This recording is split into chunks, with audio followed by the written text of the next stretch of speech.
Meus irmãos, boa noite, os que estão aqui neste momento, e boa noite também àqueles que estão nos acompanhando de casa.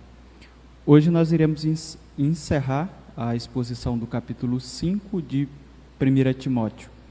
Nós começamos uma perícope semana passada e hoje nós estaremos encerrando com a leitura do verso 22 até o verso 25. Aqueles que, porventura, porém, encontrando o texto, se coloquem em pé para que possamos fazer a leitura da palavra do Senhor. Mais uma vez, 1 Timóteo capítulo 5, do versículo 22 ao versículo 25.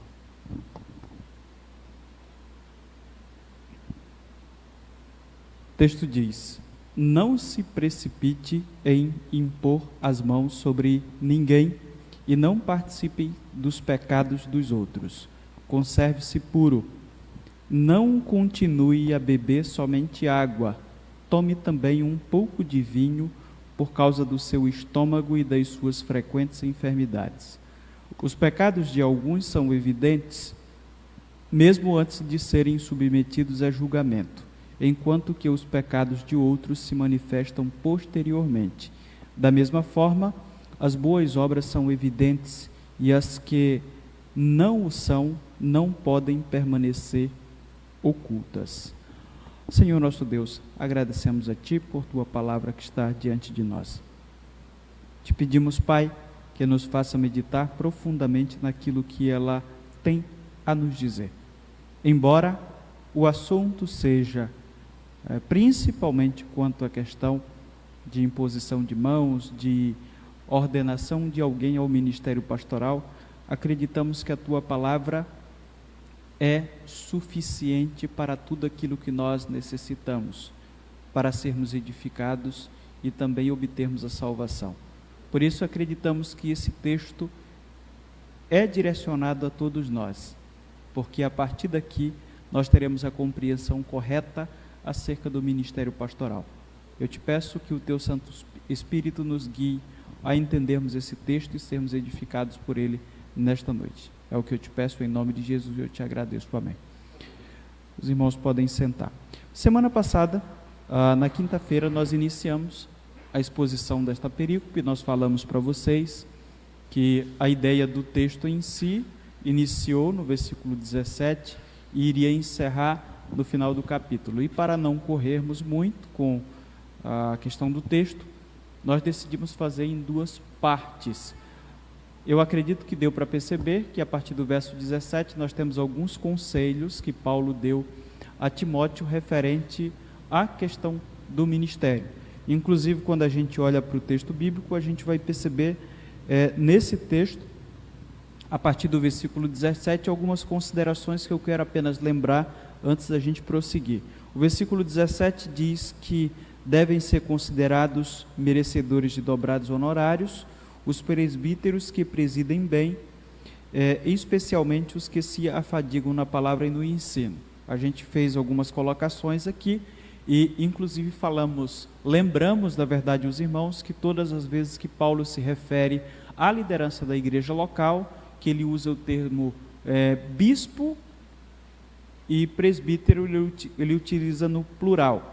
E neste caso aqui, a gente tem mais uma ideia sobre o texto. Ele fala sobre a questão de salário desses líderes na igreja local e fala especialmente sobre aquele que se afadiga na palavra, que nós acreditamos que fosse o presbítero principal da igreja. Nesse caso, para o nosso contexto batista, a gente utiliza o termo pastor.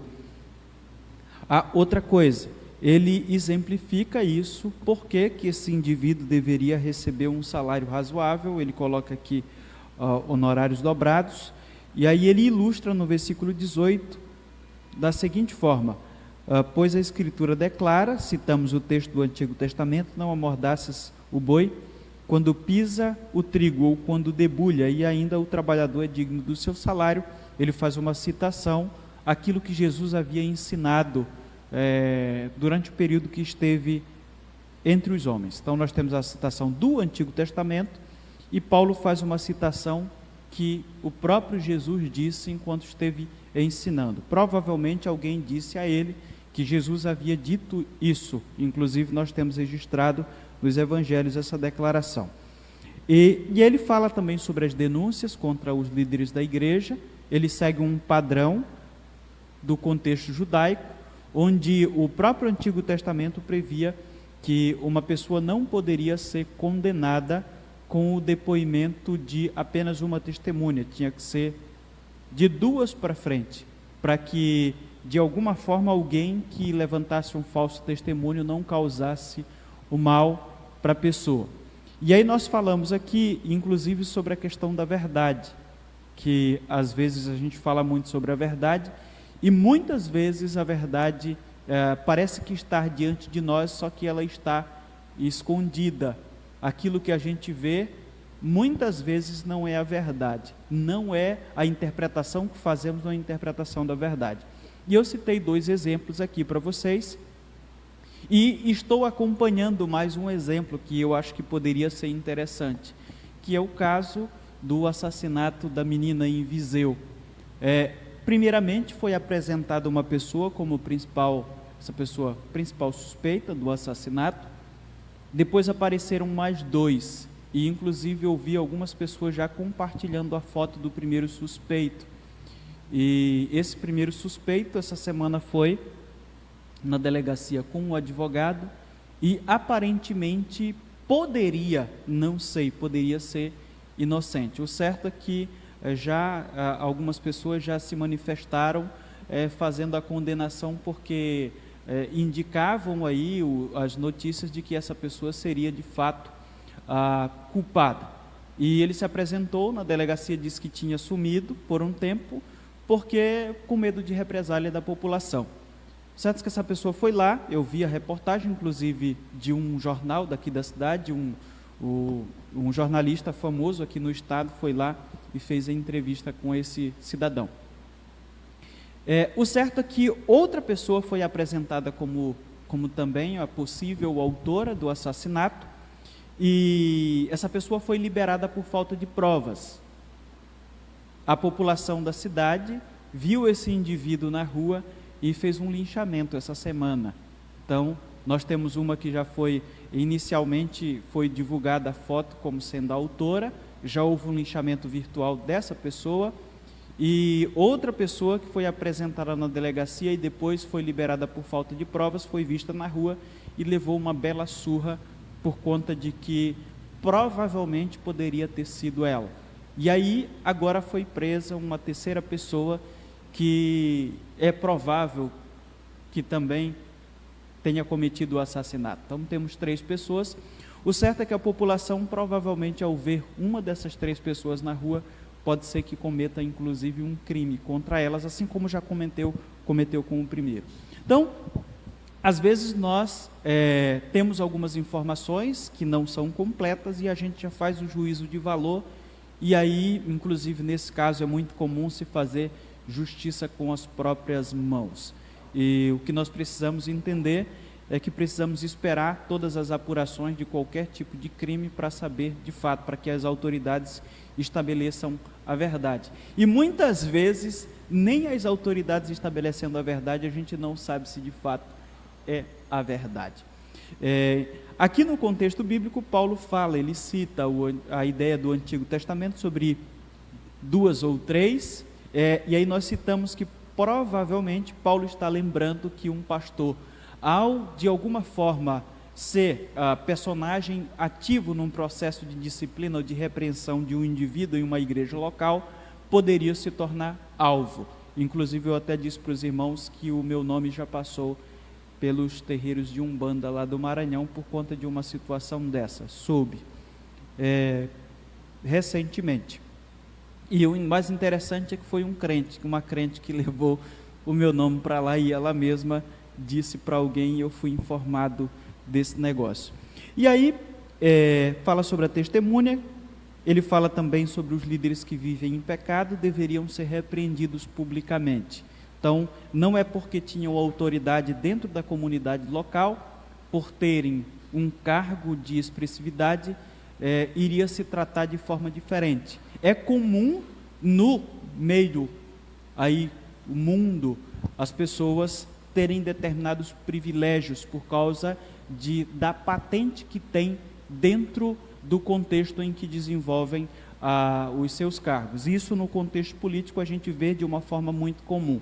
Um cara que se descobre o processo lá, mostra várias situações e infelizmente às vezes o indivíduo se livra da cadeia por conta de suas, eu diria que por conta dos seus contatos. E eu me lembro muito bem que quando eu era adolescente se tornou notícia um famoso banqueiro no nosso contexto brasileiro.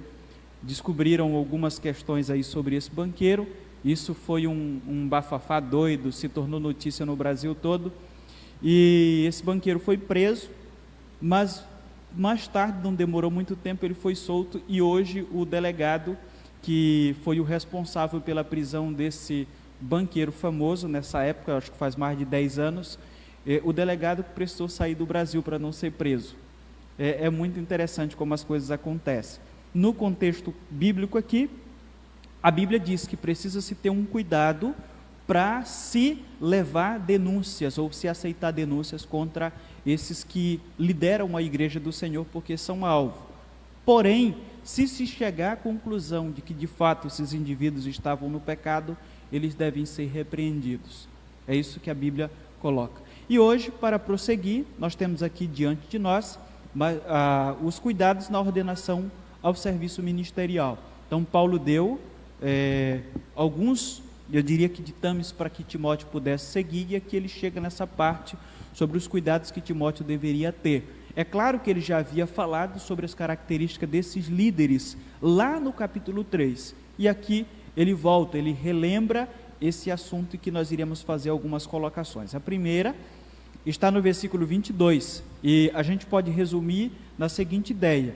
Paulo diz a Timóteo, para nós, que o ministro não pode ser ordenado sem antes ser testado.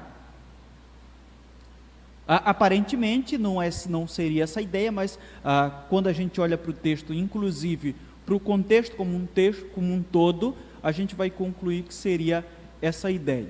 O ministro ordenado, a gente viu no capítulo 3, do versículo 1 ao versículo 7, em tão pouco tempo não poderia ser muito bem avaliado.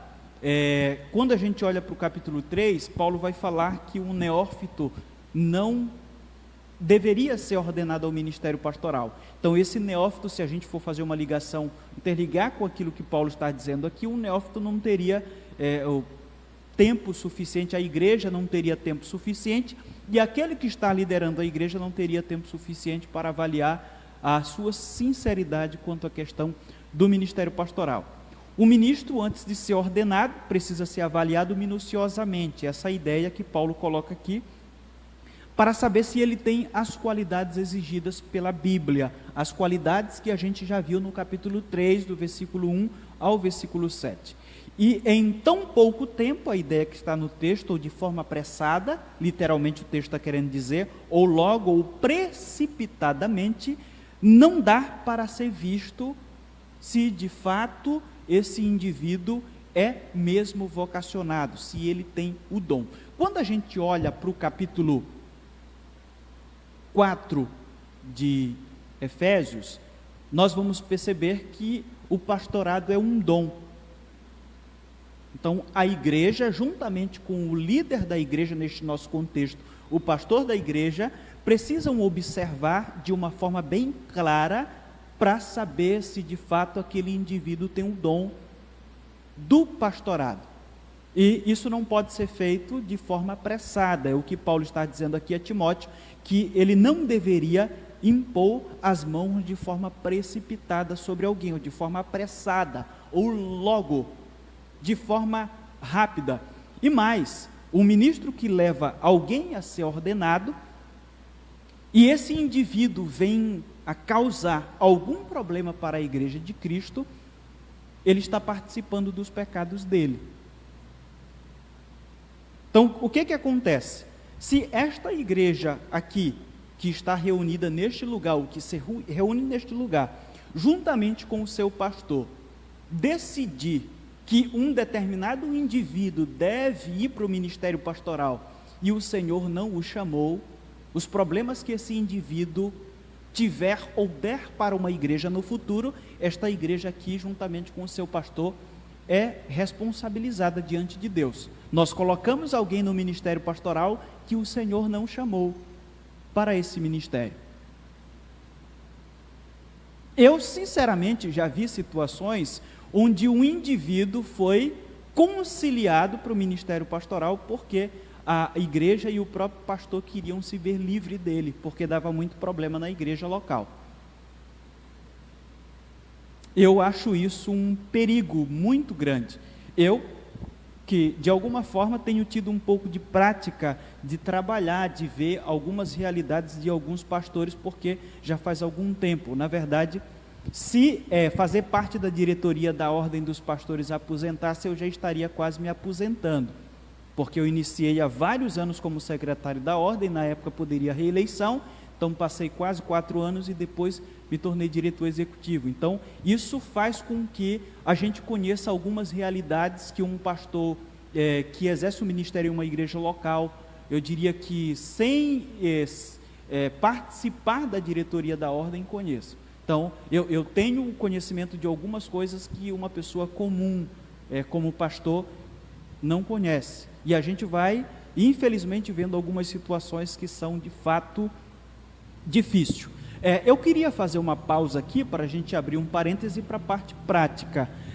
Em muitos momentos, alguns pastores entram em contato comigo e estão querendo fazer o concílio e a ordenação de um candidato ao ministério pastoral. E eles entram em contato comigo e perguntam como é que funciona. Eu tenho alguém aqui que eu e a igreja reconhecemos de que é chamado para o ministério pastoral.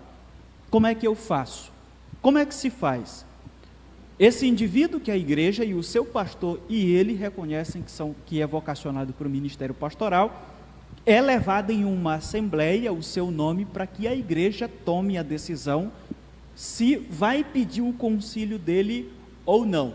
A igreja decidindo em assembleia que aquele indivíduo é vocacionado para o ministério pastoral, que ela ver todas as características do capítulo 3 de 1 Timóteo, inclusive com essas que estão diante de nós, então se envia uma carta para a Ordem dos Pastores em termos simples, dizendo: a igreja, a segunda igreja batista na Cidade Nova 5, reunida em assembleia no dia tal, decidiu pedir o concílio do irmão fulano de tal, para ser ordenado ao ministério da palavra. Em resumo, é isso. Se envia ao líder de subseção, que atualmente, neste caso, é o pastor José Batista. A carta seria endereçada a ele. Teria-se um processo, o pastor recebe essa carta, depois que ele recebe essa carta, se entra em contato com o candidato, se passa um formulário com algumas páginas para que esse candidato preencha, juntamente com alguns documentos que ele precisa apresentar em um dia marcado, que é o pré-concílio. Nesse pré-concílio, é preciso e é muito importante que a esposa desse indivíduo esteja presente e que ele apresente todos os seus documentos, inclusive a sua ficha criminal, para se saber se ele não tem nenhum problema com a justiça, e também o nome sujo. Ele apresenta os documentos, se conversa sobre ele, principalmente sobre a sua conversão, se avalia de forma subjetiva, porque às vezes o camarada é tão bom, mas tão bom, que ele consegue convencer a gente de que é crente. Não sendo, ele passando no pré-concílio, se marca o concílio na igreja local. Os pastores vêm aqui, fazem o concílio, que são alguns questionamentos em algumas áreas teológicas. Se o indivíduo passar, se marca o dia da ordenação. Depois de tudo feito, a documentação é enviada à Ordem dos Pastores para que se faça a filiação desse pastor. Em resumo, a gente segue esse padrão. Lembramos que a Bíblia não diz que deve ser assim, mas com base em 1 Timóteo capítulo 3, do verso 1 ao verso 7, a gente entende que principalmente o pastor da igreja e a igreja local precisam ver nesse indivíduo as características. E os pastores, como são pastores, precisam fazer a avaliação teológica. Afinal de contas, a Bíblia diz no capítulo 3, do versículo 1 ao versículo 7, que esse indivíduo precisa, além das características éticas e morais, precisa ser apto para ensinar. Ele precisa ter capacidade para exercer o ensino da palavra de Deus para os demais. Em resumo, funciona dessa forma. Mas mesmo com todo o processo que a gente tem, que a gente segue como batistas, às vezes se passa alguém por amizade, ou porque se quer se ver livre daquele indivíduo na igreja local. E já aconteceu de fato isso. Recentemente, eu precisei questionar um pastor se o candidato da igreja dele de fato era crente, se ele tinha certeza que ele era crente e se ele era vocacionado de fato para o ministério pastoral. E evoquei esse texto aqui dizendo que se você fizer isso e esse indivíduo não for convertido ou não for vocacionado para o ministério pastoral, todo problema que ele der no futuro, você também é culpado. Que é o que Paulo diz para Timóteo: não te precipite em impor as mãos sobre a cabeça de ninguém. A ninguém imponhas precipitadamente as mãos. Não te tornes cúmplice dos pecados de outro. Eu não sei vocês, mas eu já conheci alguns indivíduos que ficou a sensação de que aquele camarada não foi vocacionado.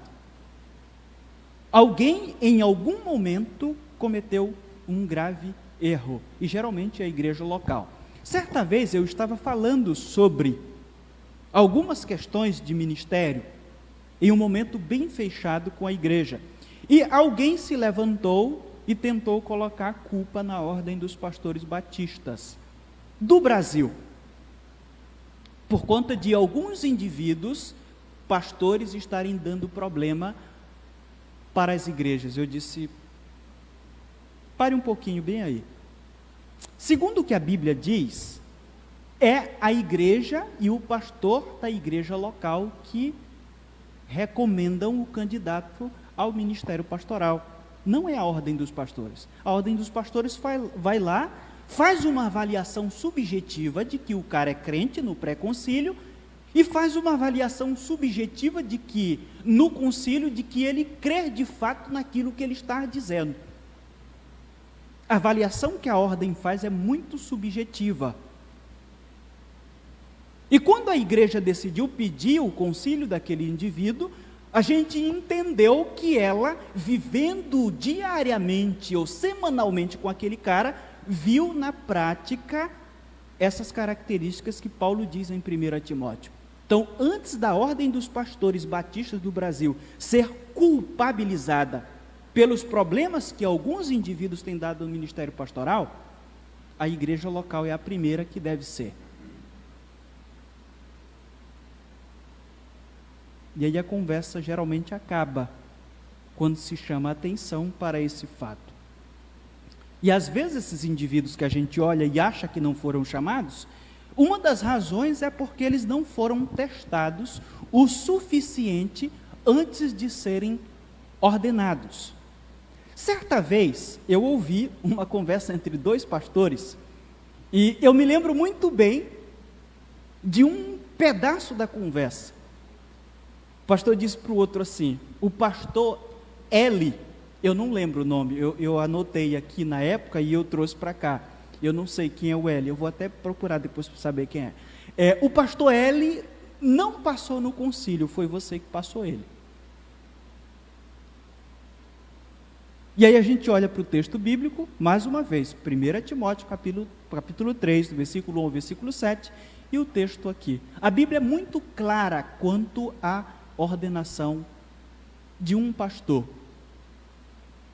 A Bíblia é muito clara quanto a isso. E a Bíblia também é muito exigente quanto à vida daqueles que vão direcionar a igreja do nosso Senhor Jesus Cristo, aquela que Ele comprou com o seu próprio sangue.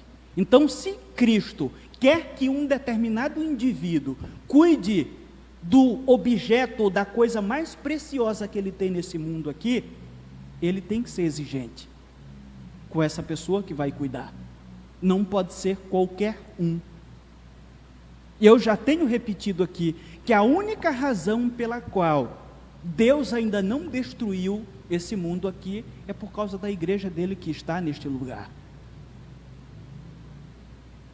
E por ele amar tanto a sua igreja, a Bíblia descreve e prescreve as qualidades profundas que esses líderes precisam ter.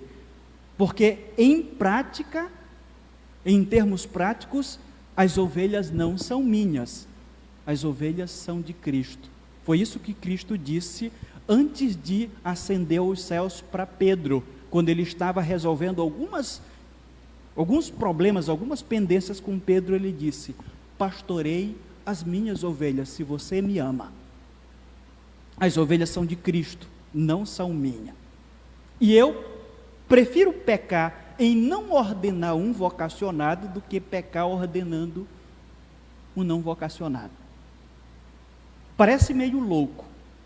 Eu prefiro pecar em não ordenar um vocacionado do que pecar ordenando um que não foi vocacionado. Por que eu penso dessa forma? Porque se eu for num concílio e eu der um voto negativo para alguém que não se saiu bem, que foi avaliado de forma subjetiva, mas mesmo assim esse cara tenha sido vocacionado por Cristo, o fato de eu dar o meu voto negativo não vai fazer com que ele não exerça na prática o ministério. Se ele de fato foi chamado por Cristo, ele vai continuar servindo ao Senhor, independentemente do título, independentemente de mim. Mas já o cara que não foi ordenado, pode fazer uma desgraça muito grande, por causa do meu voto. Eu prefiro pecar e não ordenar um vocacionado, do que pecar ordenando um não vocacionado. Versículo 23. O ministro precisa ser cuidadoso com a sua saúde física. Esse texto aqui é muito difícil para pastor, porque pastor é bicho complicado. A maioria não cuida da sua saúde física. Aqui eu quero fazer algumas considerações. O versículo 23, olhe para a sua Bíblia: não continues a beber somente água, usa um pouco de vinho por causa do teu estômago e das tuas frequentes enfermidades. Em termos práticos, Paulo está dizendo para Timóteo que ele deveria cuidar da sua saúde. Em termos práticos, Paulo está dizendo para o líder da igreja de Cristo, para o ministro da igreja de Cristo, que ele precisa exercer o seu ministério, sim, com seriedade, sim, porém ele precisa cuidar da sua saúde. E eu quero fazer algumas considerações, porque esse texto acaba sendo um pouco difícil, e uma certa vez eu fui falar sobre ele, e logo depois do sermão alguém chegou e me chamou aqui no canto para conversar sobre o vinho, e o texto aqui parece que está falando sobre isso, e aí o sermão todo parece que não foi atentado. O camarada estava querendo saber sobre a questão do vinho, se ele poderia beber mesmo, e ele queria mais um reforço, apesar de eu ter explicado tudo, ele queria um reforço maior. Isso é muito interessante. A gente precisa observar que, diferentemente do que às vezes se prega por aí, se defende por aí por alguns indivíduos, os ministros do Senhor são homens sujeitos a doenças físicas, emocionais e também doenças espirituais. Timóteo, em particular, possuía, pelo que a gente percebe do texto, algum tipo de doença estomacal que carecia de cuidados. A gente poderia dizer aqui para os irmãos que talvez ele tivesse uma gastrite, poderíamos dizer até mesmo crônica, e que poderia ser agravada com os constantes problemas que ele estava enfrentando naquela igreja. Aqui eu quero lembrar, por exemplo, para os irmãos, que além daquilo que está diante de nós, a gente precisa atentar para outra coisa. Paulo, quando conviveu com Timóteo, poderia ter curado Timóteo dessa doença, mas aqui a gente vai perceber que Paulo decidiu não fazer isso. Ele decidiu dar conselhos para Timóteo para que ele pudesse utilizar o vinho aqui como uma espécie de remédio. Com isso a gente vai compreender também que a ideia dos dons sobrenaturais no contexto igreja no primeiro século nunca foi doado por Deus a alguém para que a igreja viva aqui na terra sem nenhum tipo de problema. Os dons foram utilizados para glorificar a Deus, principalmente os sobrenaturais, para que Deus pudesse ser glorificado, principalmente no contexto dos gentios, para mostrar que de fato aquele que estava sendo pregado era poderoso. Mas quando se trata de um problema pessoal de um irmão, Paulo diz: olha, vai lá e faça dessa forma. Em outro momento, Paulo vai dizer que ele viajou e um de seus amigos de ministério esteve doente, quase à beira da morte, mas graças a Deus, com os devidos cuidados, esse indivíduo não morreu. Hoje, alguns indivíduos tentam convencer as pessoas de que, com base nos textos, os grandes milagres, principalmente descritos nos evangelhos e pelo livro de Atos, nós deveríamos viver uma vida, ou buscar viver uma vida aqui sem nenhum tipo de doença, ou não aceitar as doenças. E não é bem assim. Não é bem assim. A gente vai perceber isso aqui. Paulo entendeu. E eu digo para os irmãos que eu poderia afirmar com um certo grau de certeza de que Timóteo foi uma das pessoas que Paulo mais amou nesta vida. Mas Paulo não usou o seu dom de curar para curar Timóteo de um problema funcional. Ele disse: toma remédio. Toma remédio. Ele poderia ter colocado as mãos sobre ele e curar os problemas emocionais que ele tinha. Se ele disse: toma remédio. O cardiologista Jairo Monson de Souza Filho afirma algo interessante sobre o vinho. Eu procurei pesquisar sobre isso para que a gente pudesse ter uma compreensão correta sobre esse texto. Esse doutor tem uma pesquisa, na verdade ele tem pesquisado sobre a questão dos benefícios do vinho há mais de 20 anos.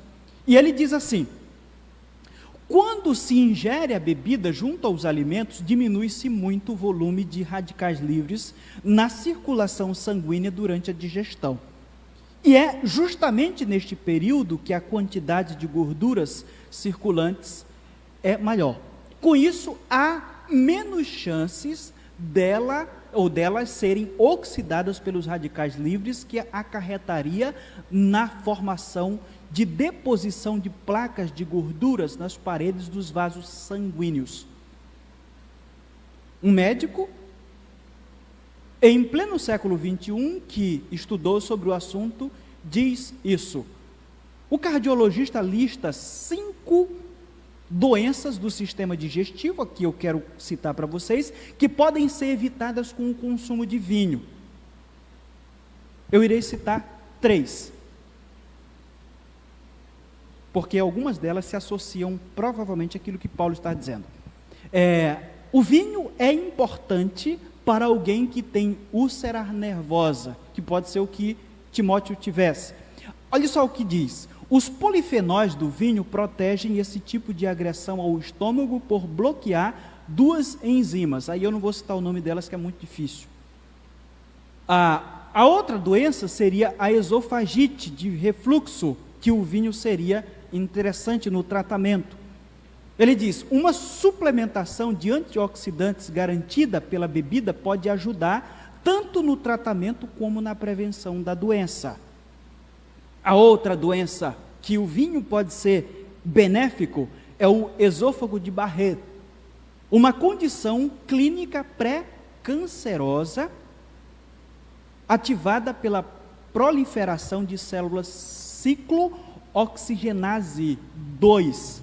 Os polifenóis do vinho são eficientes para impedir a proliferação destas células.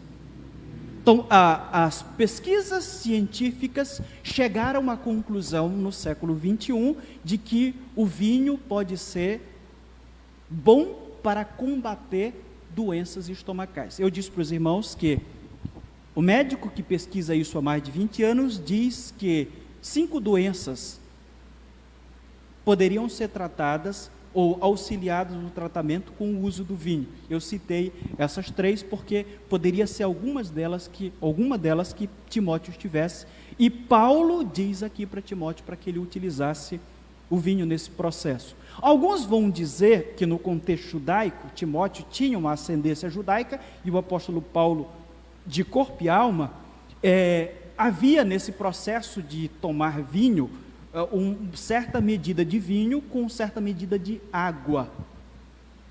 Lembramos também que a Bíblia proíbe e inclusive coloca como negativo o uso exagerado do vinho. Por exemplo, a Bíblia vai dizer que nós, como servos do Senhor, não podemos nos embriagar com vinho, a qual há dissolução. Paulo diz isso a Timóteo.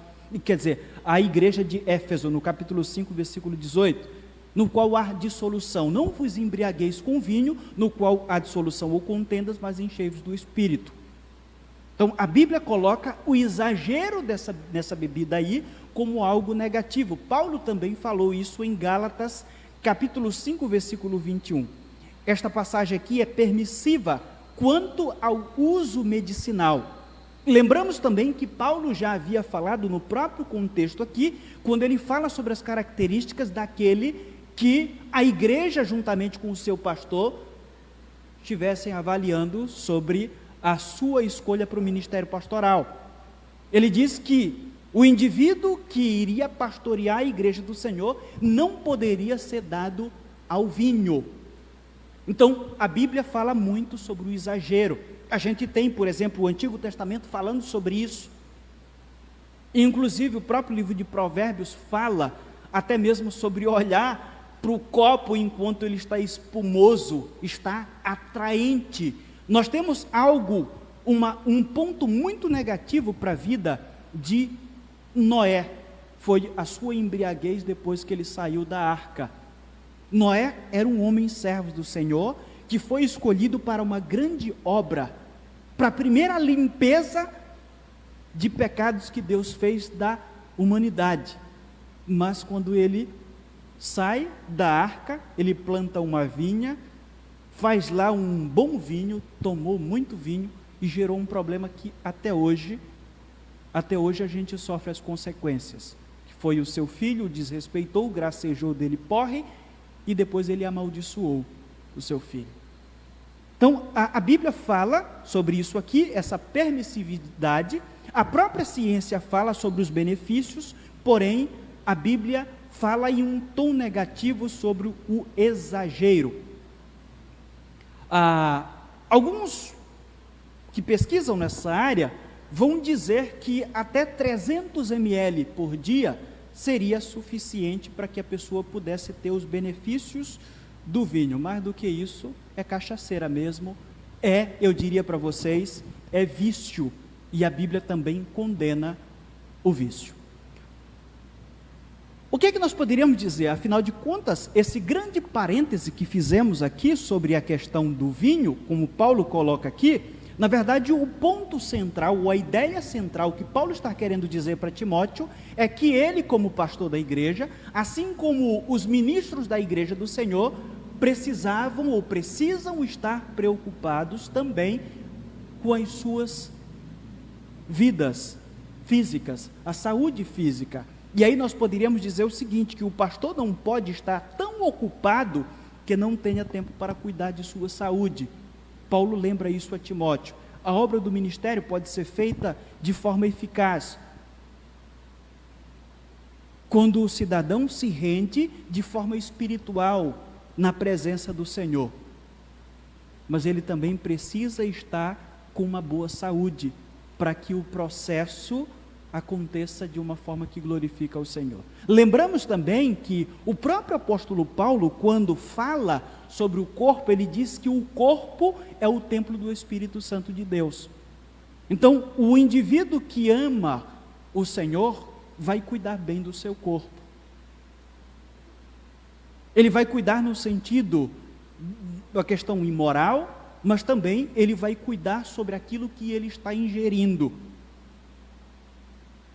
Existem indivíduos que não bebem, mas acabam, porque eles não bebem, com a ideia de que se eu beber, eu estou pecando contra Deus, porque eu estou colocando algo que é maléfico no meu corpo.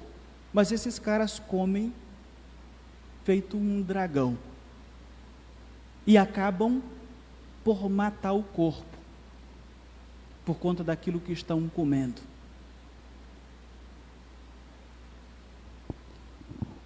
Versículo 24, versículo 25. Nesse processo, Paulo vai lembrar Timóteo que o pecado não pode se esconder para sempre.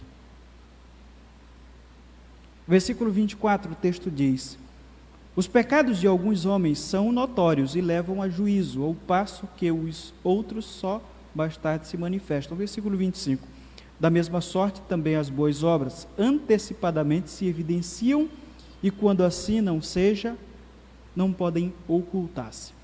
Os versículos que estão diante de nós, versículo 24, versículo 25, Paulo retorna ao assunto da ordenação iniciado no versículo 22. Falamos aqui para vocês que ele advertiu Timóteo sobre os perigos de uma ordenação precipitada ou a curto prazo. E aqui ele diz que alguns têm seus pecados evidentes. Então, no processo de escolha do líder, às vezes a gente olhe para um determinado indivíduo e perceba alguns pecados evidentes. E aí a gente chega à conclusão de que aquele cara não é aquele que a Bíblia prescreve que nós devemos escolher para o ministério pastoral. Porque afinal de contas o texto deixa muito claro, assim como Paulo diz para Tito, nós temos passagens bíblicas muito claras sobre isso. Embora às vezes a gente chegue também, eu já vi situação de que alguém estava prestes a ser conciliado e se foi lembrado algumas coisas desses indivíduos. E eu já vi gente dizendo assim, olha, eu já vi gente que foi ordenada ao ministério pastoral, que era aquele cara corretinho que não deu certo. E eu já vi gente controvertida e que foi lá e hoje é uma bênção. Eu já ouvi também isso. Eu já ouvi. A gente ouve tudo por aí. O certo é que Paulo diz que alguns têm os seus pecados evidentes. E que nessa escolha ao ministério a gente já está vendo aquilo que o cidadão é. Eles são vistos por todos da comunidade cristã sobre aquilo que são. Mas há outros que conseguem esconder aquilo que são por algum tempo. Mas Paulo vai dizer que eles não esconderão ou não podem esconder aquilo que são para sempre. Em algum momento isso será revelado. E aí a gente volta para o versículo 22, e aí Paulo vai lá ao versículo 22, não imponha precipitadamente ou logo, apressadamente. Então é importante que se espere um tempo para que aquilo que muitas vezes aparece diante de nós como algo positivo, pode ser que no futuro se apresente de forma negativa. Existem várias histórias de vários jovens, inclusive já aconteceu comigo, de se enviar para o seminário, e aquele jovem, eu digo que aconteceu comigo no sentido que eu já tive ovelha assim, e de repente a pessoa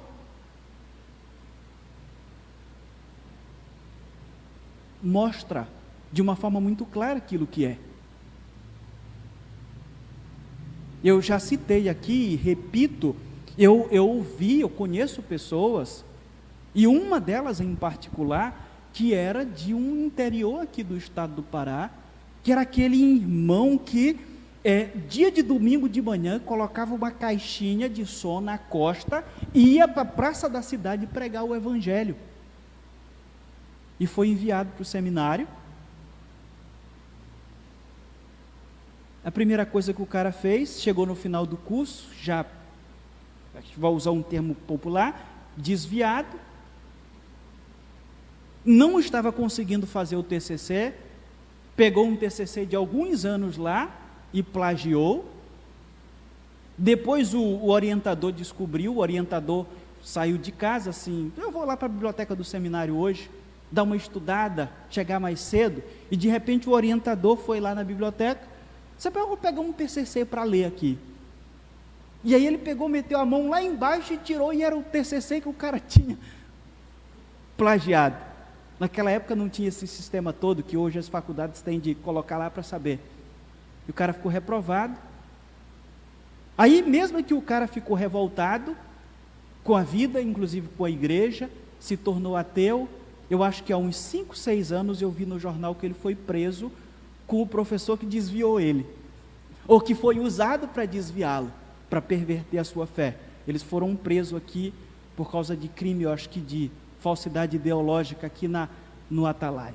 Professor do seminário, que foi professor na época, que infelizmente era pastor batista, não é mais, e o aluno. Um jovem que ia para a feira pregar o evangelho, fazia o que eu nunca fiz. Se tivessem esperado um pouco mais, não fossem precipitados, a igreja não precisaria ter jogado dinheiro fora, ou qualquer coisa desse tipo, o cara teria ficado por lá mesmo. William MacDonald, comentando esse texto, ilustra muito bem essa afirmativa de Paulo. Ele diz que o bêbado em uma comunidade, todos conhecem, mas geralmente o homem adúltero consegue se esconder por algum tempo.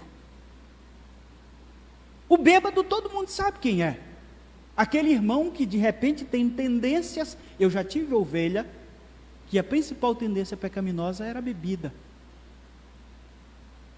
Graças a Deus está curado hoje, mas era a coisa que afastava essa pessoa de Deus. Não vou citar o nome, mas essa pessoa foi para a igreja, foi convertida, depois continuou sendo tentada pela sua própria cobiça e passou um tempo afastado da igreja. Essa é uma das pessoas que mais me amam hoje. Mas esse tempo que essa pessoa passou afastada da igreja, eu acho que eu até cheguei a compartilhar na época com o irmão Wagner, essa pessoa passou, parece me odiar. Certo dia essa pessoa estava em um bar, eu acho que 5:30 da tarde, o culto ia começar às 6 horas na igreja. A dona do bar chegou e disse: olha, esse vai ser o teu fim. O cara olhou para a dona do bar, pagou a dívida, foi em casa, chegou e disse: mulher, vamos para a igreja. De repente o irmão apareceu lá e eu fiquei, digo, será que o cara veio me bater? Até hoje o cara é crente. De vez em quando vai lá em casa me visitar, me abraça, me cheira, e é isso. Senhor, eu fiquei pasmado. A dona do bar, que deveria estar vendendo a bebida, disse, chegou lá, o Senhor cutucou ela e disse: esse vai ser teu fim, viu? Eu acho que esse irmão nunca mais bebeu. Ele ouviu a voz de Deus. O bêbado é assim, mas aquele que tem pecados ocultos, William MacDonald diz, é passível de esconder. Às vezes precisamos esperar um pouco mais para que os pecados se manifestem. Por isso, acreditamos que o estabelecimento sábio de um tempo para o candidato ao ministério terá Deus revelando alguma coisa sobre a sua vida e se de fato o seu chamado é de Deus e não foi a pessoa que de fato chegou à conclusão de que seria. A título de ilustração, Paulo afirma que há pessoas cuja bondade é aparente. Ele diz, mas há outras que só serão vistas com mais tempo. Existem pessoas dinâmicas, nós poderíamos dizer para os irmãos, seria a ideia de Paulo, que conseguem atrair a atenção para o que estão fazendo. Elas são assim, embora elas não estejam procurando elogios, elas em si têm essa dinâmica e acabam recebendo os elogios. Existem também aqueles que fazem para aparecer, mas há aqueles que são dinâmicos e acabam aparecendo. Tem outros, Paulo diz, que as suas obras permanecem escondidas e talvez permanecerão escondidas até o juízo, mas devemos entender que Deus também conhece a boa obra e Ele a premiará, porque Deus nunca fica devendo nada a ninguém. É o que William Berkeley fala sobre esse texto. Meus irmãos, é isso que eu tinha para dizer para vocês. Eu espero que essas poucas, porém muitas palavras, cobertas de ilustração sobre aquilo que a gente enfrenta, que a gente vive hoje, possa nos fazer seguir a cada dia a palavra do Senhor conforme ela diz que nós devemos viver. Que Ele abençoe a vida de cada um de nós. A gente vai orar para encerrarmos mais um culto que nós viemos prestar a Ele. Senhor Deus e Pai, a Tua palavra mais uma vez está diante de nós. Ela é simples desse jeito. O próprio Jesus mostrou o quanto a Tua palavra é simples quando Ele veio neste mundo e ensinou como um mestre peripatético, aquele que ensinava andando e com ilustrações da vida diária das pessoas. Isso fez com que elas compreendessem aquilo que o Senhor queria para as suas vidas, e nós também entendemos dessa forma. Eu creio que o grande desafio para aquele que ensina a Tua palavra é transportar aquilo que foi escrito no primeiro século, ou até mesmo cerca de 1400 anos antes de Cristo, para a linguagem das pessoas hoje. Esse é o grande desafio. É fazer com que aquilo que foi dito há tanto tempo possa se tornar claro, como algo que faz parte de nós. Eu te peço, Pai, que a cada dia, não apenas eu, mas todos aqueles que assumirem este púlpito para pregar a Tua palavra, possam trazer um ensino claro para o Teu povo, para que o Teu povo entenda e seja edificado e glorifique o Teu santo nome. Abençoe aqueles que estão aqui, os que estão em casa também, supra cada dia as necessidades dos Teus filhos, materiais, espirituais e as físicas também, no sentido de saúde. Mais uma vez eu menciono, Pai, a irmã Cleia e os seus filhos, que neste momento estão em dor. Talvez, como ainda há pouco conversamos, ainda não tenha caído a ficha completa. Mas nós, Pai, apesar de tudo isso, entendemos que o Deus que tem se revelado ao homem ao longo da história é o mesmo que amparará os Teus filhos. É o mesmo que cuidará deles todos os dias de suas vidas. Em um outro momento, eu mencionei aqui outros filhos de pastores que ficaram sem os seus pais nesse período de pandemia. Já foram quase 300 pastores que faleceram, pastores batistas, filiados à ordem dos pastores. Eu lembrei, Pai, e te pedi naquele momento que orei por esses filhos, para que a dor que estivessem sentindo não viesse fazer com que eles se descuidassem da tendência que é natural do ser humano, o afastamento do Senhor, e inclusive o próprio desacreditar no Senhor. A maioria dos ateus que existem atualmente neste mundo são ateus de protesto. Aqueles que chegaram à conclusão de que Deus não existe, porque esse Deus não interveio em alguma situação que eles queriam que Ele tivesse feito algo. Filhos de pastores chegaram a essa conclusão. A cada dia nós temos percebido, inclusive o último censo no Brasil atestou que cresceu o número de ateus. A maioria dessas pessoas não são ateus filosóficos, são de protesto. Aqueles que achavam que Deus deveria intervir em algo e não fez. Se Deus é tão bom como diz a Bíblia, por que Ele não fez aquilo que eu esperava que Ele fizesse? A gente medita sobre isso. Não permita que essas duas crianças pensem sobre isso. Não se descuidem da fé, Senhor. Não permita que isso aconteça.